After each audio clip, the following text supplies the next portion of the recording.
जय हिंद। आज की वीडियो में हम आज़ादी की जो लड़ाई थी, हमारी स्वतंत्रता संग्राम, उसमें बहुत एक लंबा इतिहास और लाखों लोगों ने अपनी जान गंवाई, अनगिनत लोगों ने इस आंदोलन का हिस्सा बने, तब कहीं जाकर हमारा देश स्वतंत्र हुआ। आइए आज हम कुछ ऐसे अनछुए पहलुओं पर बात करते हैं। उन अनछुए पहलुओं में जिन लोगों ने भारत को आज़ाद कराने में अहम भूमिका अदा की, लेकिन उन अंग्रेज़ी शासकों से दो हाथ करने में, अंग्रेज़ी शासकों से देश को आज़ाद कराने में बहुत खून बहा। लेकिन उन जाबाज देशवासियों ने अपना लोहा भी मनवाया। उनमें से कुछ लोगों का मैं आज ऐसे लोगों का आपके सामने बात करने जा रहा हूँ जिनको आप बहुत कम जानते हैं और शायद जानते भी होंगे तो उनकी दास्तां के बारे में, उनकी कहानियों के बारे में कम सुना होगा। सबसे पहला मैं नाम लेता हूँ शेर अली ख़ां आफरीदी का। एक ऐसा जाबाज था जो अंडमान निकोबार की सेलुलर जेल में बंद था, जिसको सजाए काला पानी कहा जाता था। ये वो जेल थी जहाँ पर भारतीयों पर बड़ी यातनाएं दी जाती थीं, और वहाँ पर जो कैदी लोग होते थे उनमें अधिकांश हमारे स्वतंत्रता संग्रामी होते थे, और जिनको अंग्रेज समझते थे कि ये देश को आज़ाद कराने में अहम भूमिका अदा कर रहे हैं, उनको वहाँ डाला जाता था। कभी कभी तो उनकी सज़ाएं बढ़ा दी जाती थीं, उनकी यातनाएं बढ़ा दी जाती थीं। उन्हीं में एक सिपाही था शेर अली ख़ां, जो पहले कभी अंग्रेज़ी अंग्रेज़ी शासन में एक सिपाही था। लेकिन वो जब अंग्रेज़ी शासकों ने देखा कि ये हमारे लिए कुछ गलत साबित हो सकता है, तो उनसे कई केस लगाकर उसे सेलुलर जेल में डाल दिया गया, जो अंडमान निकोबार में थी। हज़ारों किलोमीटर दूर एक टापू में सेलुलर जेल है, जो आज भी उन अंग्रेज़ों की यातनाओं का गवाह है, और आज भी उस जेल को देखकर उस समय की भयावह स्थिति को आप आसानी से आंक सकते हैं। शेर अली ख़ां वहाँ पर बंद था, और उसको इंतज़ार था एक ऐसे समय का, एक ऐसे वक्त था कि जहाँ पर अंग्रेज़ जो यातनाएं दे रहे थे, वहाँ बहुत अत्याचार कर रहे थे भारतीयों पर। तो वो चाहता था कि मैं उसका ऐसा बदला लूँ जिसको अंग्रेज़ी शासक याद रखें, अंग्रेज़ी शासन की जड़ें हिल जाएं। उसने अपने साथियों से भी कहा, जो कैद थे, कि मैं कुछ बड़ा करूँगा यहाँ पर। उसने पहले अंग्रेज़ी जो लोग वहाँ पर ड्यूटी देते थे उनका विश्वास पात्र बना, और उन्होंने उसको काम हज्जाम का दे दिया, यानी कि वो वहाँ पर अंग्रेज़ी कर्मचारियों का और शासकों का, आने वाले मेहमानों का वो शेव और कटिंग का करता था, और बाकी जो समय बचता था वो अपने कदियों में रहा करता था। उसने कुछ पैसे भी कमा लिए थे इसी काम के ज़रिए। अब उसको पता चला कि इस जेल का दौरा करने के लिए वायसराय यानी कि गवर्नर जनरल तशरीफ़ लाने वाले हैं, और उन गवर्नर जनरल का नाम था लॉर्ड मेयो। लॉर्ड मेयो एक ऐसे गवर्नर जनरल थे जो यंग तो थे ही, जवान थे, और उन्होंने भारत के विभिन्न प्रांतों में विभिन्न जगहों की यात्राएं की। लगभग 3,500 मील की यात्रा की उन्होंने, और कई यात्राएं तो उन्होंने घोड़ों पर की। 80-80 मील की यात्रा एक बार में उन्होंने घोड़ों पे की। और वो देखिए, फिर वो बर्मा गए। बर्मा के बाद अंडमान निकोबार तक पहुँचे, और जब वो उस जेल का दौरा करने के लिए आए, तब शेर अली ख़ां को यह आभास हो गया कि अब मेरा वो वक्त आ गया है कि जिसका मुझे इंतज़ार था।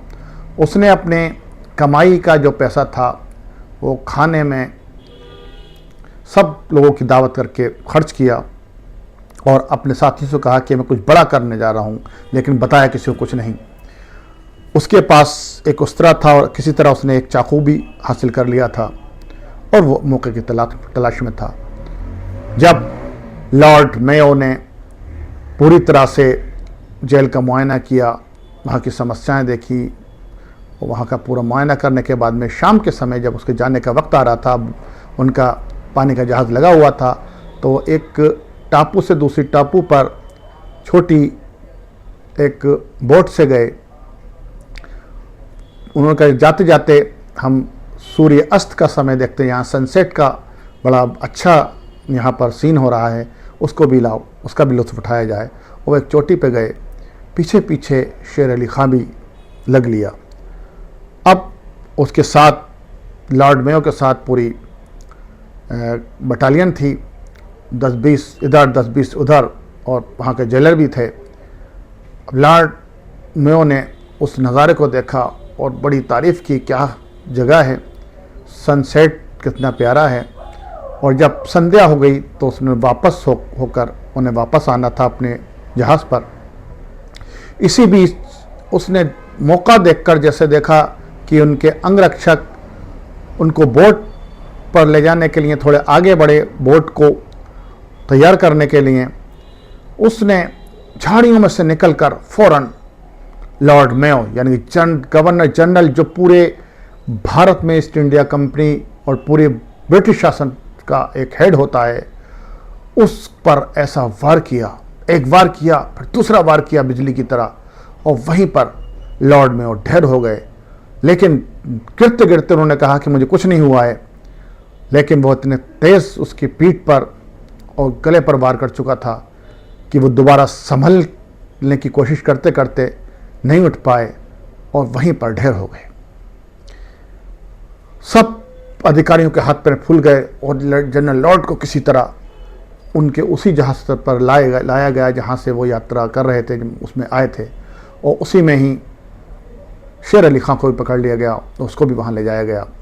उसकी गहन जांच पड़ताल की गई, पूरी जांच बैठी कि आखिर ऐसा कदम उसने कैसे उठा लिया। और इस खबर को पहले तो छुपाया गया कि एक कैदी ने इतने बड़े गवर्नर जनरल की हत्या कर दी, लेकिन फिर धीरे धीरे सबको पता चल गया। कलकत्ता के महल में लॉर्ड मेयो का शरीर रखा गया, वहाँ पर सभी अधिकारियों ने, भारत में जो थे, सबने उनको श्रद्धांजलि अर्पित की और उनके पार्थिव शरीर को मुंबई लाया गया, फिर मुंबई से डरबन भेजा गया। इस खबर के बाद सब लोग शेर अली ख़ां के पीछे पड़ गए कि इसके पीछे बहुत बड़ी साजिश होगी और कौन कौन से कैदी शामिल हैं। लेकिन शेर अली ख़ां की जाबाजी और उसकी हुब्बुल वतनी को आप देखिए, उसने किसी का नाम नहीं लिया। उसने कहा कि जब उससे पूछा गया किसने तुम्हें आदेश दिया, किसकी बात पर, कौन कौन लोग आपके शामिल हैं, क्यों आपने इतना बड़ा अधिकारी को जो है आपने इतना बड़ा कदम उठाकर उनको मार डाला, तो बोला मेरे खुदा ने मुझको हुक्म दिया और मुझे किसी ने कुछ नहीं कहा है। अंततः जांच की गई और पाया गया कि वाकई में उसका किसी ने, उसकी कोई प्लानिंग नहीं थी, किसी के साथ मिलकर अकेला उसी का ये कारनामा था। तो ऐसे शेर अली ख़ां अफरीदी को हम आज याद करते हैं, जिसने स्वतंत्रता से पूर्व अंग्रेज़ी शासन की नींवें हिला दी और देश को ये बता दिया कि एक छोटा सिपाही भी एक इतने बड़े गवर्नर जनरल की हत्या कर सकता है। दूसरी उस महान हस्ती सुंदर सेनानी का नाम लूँगा मैं, मौलाना हबीबुर रहमान लुधियानवी। उन्होंने लुधियानवी पंजाब जमीयत उलमा हिंद के एक सक्रिय नेता भी थे और इतने ही नहीं, क्रांतिकारी भी थे, पत्रकार भी थे और ब्रिटिश शासन के घोर विरोधी थे। खिलाफत आंदोलन और महात्मा गांधी के असहयोग आंदोलन का समर्थन करते थे और मुसलमानों को असहयोग आंदोलन में जुड़ने के लिए मौलाना ने स्वदेशी अपनाने का नारा दिया और उलमाओं में इस बात को आम किया। उलमाओं को की कॉन्फ्रेंस की, मीटिंगें की, उसमें कहा कि मुसलमानों का जंग आज़ादी में हिस्सा लेना बहुत ज़रूरी है, तभी हम देश को स्वतंत्र करा सकते हैं और हम जब तक हिंदू मुस्लिम मिलकर इस देश में स्वतंत्रता आंदोलन नहीं लड़ेंगे तब तक अंग्रेज़ यहाँ से नहीं भाग सकते। उनकी बात दूर दूर तक पहुँची और इतना ही नहीं, उन्होंने पत्रकारिता के ज़रिए भी भारतीयों में अंग्रेज़ों के ख़िलाफ़ आंदोलन को तेज़ धार दी। जहां अंग्रेज़ फूट डालो राज करो की नीति अपना रहे थे, वहीं मौलाना हबीबुर रहमान लुधियानवी के लेख और बड़े तीखे लेख तलवार और अल इस्लाह नामक अखबारों में छपा करते थे, जिससे अंग्रेज़ी प्रशासक वो बहुत परेशान हो जाया करते थे और चिंतित हो जाया करते थे। लेकिन मौलाना अपनी हुब्बुल वतनी और आज़ादी की लड़ाई में पीछे हटने वाले नहीं थे। मौलाना के अच्छे दोस्तों में शहीद भगत सिंह भी थे और एक समय ऐसा आया कि जब भगत सिंह को गिरफ्तार कर लिया गया तो उनके परिवार के लोगों को कोई पनाह देने के लिए तैयार नहीं था। ऐसे समय में मौलाना हबीबुर रहमान लुधियानवी ने ही भगत सिंह के परिवार को अपने घर में पनाह दी और महीनों उनकी को संरक्षण दिया। इन बातों से पता चलता है कि मौलाना के अंदर देशभक्ति की भावना और हिंदू मुस्लिम एकता की भावना किस कदर पेवस्त थी। इसीलिए हम उनको आज याद करते हैं और आज की स्वतंत्रता आंदोलन को जो याद करने का जश्न मनाया जा रहा है, उसमें ऐसे योद्धाओं को हम श्रद्धांजलि अर्पित करते हैं। और आज जो देश में एक हिंदू मुस्लिम एकता के को थोड़ा सा हिलाया जा रहा है, थोड़ा सा स्वार्थी तत्व उसको कमज़ोर करने का असफल प्रयास कर रहे हैं, उसके लिए ये आईना दिखाने वाली बात है कि देश का इतिहास देश के पूर्वजों ने ऐसा रचा है जिसमें हिंदू मुस्लिम दोनों साथ साथ रहकर ही देश बढ़ाया है। वो कभी भी कोई राष्ट्र जब तक विकसित नहीं बन सकता, जब तक उसके अंदर नफ़रत की भावना रहेगी, जब तक उन देशवासियों में एकता की भावना नहीं आएगी, तब तक कोई राष्ट्र विकसित नहीं बन सकता। और ये भारत के संदर्भ में भी बात पूर्णतः सत्य है। जब तक हम निचले तबके को ऊपर नहीं लाएंगे, तब तक हम विकसित नहीं बन सकते। और ये बात साबित हो चुकी है कि भारत में मुस्लिम समाज बहुत ही पसमानदा है और वो बहुत ही आर्थिक रूप से भी, सामाजिक रूप से भी उसको बहुत नकारा गया है। वो अपनी हिम्मत, मेहनत, ईमानदारी से आगे बढ़ रहा है, लेकिन राजनीतिक दृष्टि से उसको काफ़ी नीचा किया गया है किन्हीं कारणों से। लेकिन अब वक्त है, अब समय है देश को आगे बढ़ाने का। तो ऐसे में देश जब भी मजबूत और आत्मनिर्भर हो सकता है जब देश की हर जाति, हर धर्म, हर यहाँ की जो सभ्यताएं हैं, संस्कृतियां हैं, भाषाएं हैं, राज्य हैं, सब में जो है सहभागिता नहीं होगी, अपनापन नहीं होगा, इंसानियत नहीं होगी, तब तक हम आगे नहीं बढ़ सकते। ये बात सभी देशवासियों को समझनी होगी और इसको हम अपने स्वतंत्रता संग्राम में लगे हुए लोगों से सीख सकते हैं।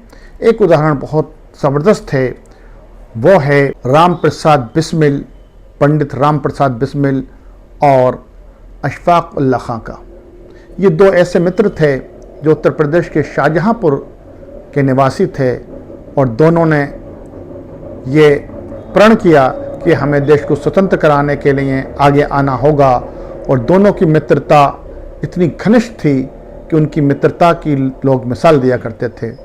दोनों ने एक ऐसा कांड कर दिखाया जिसको आज पूरा देश याद करता है। काकोरी कांड के नाम से जाना जाता है।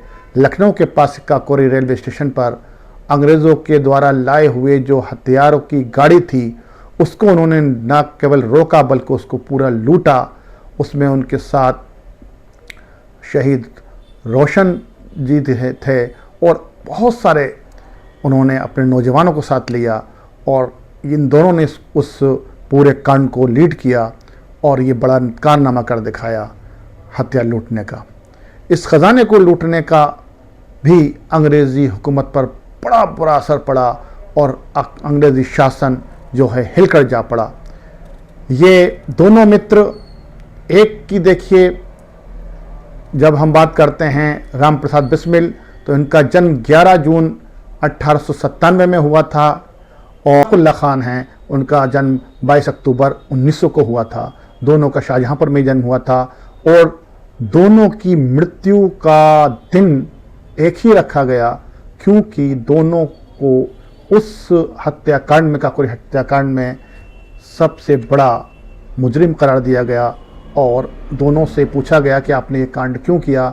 दोनों ने कहा कि ये कांड हमारे देश को आज़ादी कराने के लिए ज़रूरी था। अशफाक़ उल्लाह खां का कथन ये था कि मैं इसको अपराध नहीं मानता, जो देश को आज़ाद कराने के लिए लड़ाई लड़ी जा रही है उसके लिए ये कोई अपराध नहीं है, इस अपराध की श्रेणी में नहीं मानता। दोनों ने ज़बरदस्त काम किया और अंग्रेज़ों ने दोनों को ही आगे पीछे पकड़ लिया। पहले बिस्मिल पकड़े गए, फिर अशफाक़ उल्लाह खां भी पकड़े गए और दोनों को एक ही दिन यानी कि 19 दिसंबर 1927 को अलग अलग जेलों में फांसी दी गई। अशफाक़ उल्लाह खां को फैज़ाबाद की जेल में फांसी दी गई तो राम प्रसाद बिस्मिल को गोरखपुर की जेल में फांसी दी गई। वो दिन भी 19 दिसंबर 1927 का पूरा देश सदा याद रखेगा। दोनों दोस्तों को फांसी तो दे दी गई लेकिन उनका ये बलिदान देश आज भी याद करता है और देश की स्वतंत्र कराने के लिए ये मील का पत्थर साबित हुई। आने वाली पीढ़ियों के लिए प्रेरणा थी। दोनों मित्र साहित्यिक पहचान भी रखते थे और लिखा भी करते थे। अशफाक़ उल्लाह खां और राम प्रसाद बिस्मिल की हम पंक्तियों को भी आपको सुनाते हैं। बिस्मिल की ये रचना की सरफरोशी की तमन्ना अब हमारे दिल में है, देखना है ज़ोर कितना बाजुए कातिल में है। इसके साथ साथ अशफाक़ उल्लाह खां का है, उनकी है कि मौत से कब डरते हैं हम तो दीवाने हैं, मौत से कब डरते हैं हम तो दीवाने हैं, शौक़ शहादत रखते हैं मस्ताने हैं। ऐसे वीर सपूतों को हम श्रद्धांजलि अर्पित करते हैं और आज की पीढ़ी से उनसे प्रेरणा लेने की हम बात करते हैं ताकि हमारा देश तेज़ी से आगे बढ़े और हम एक विकसित राष्ट्र बन सकें। जय हिंद।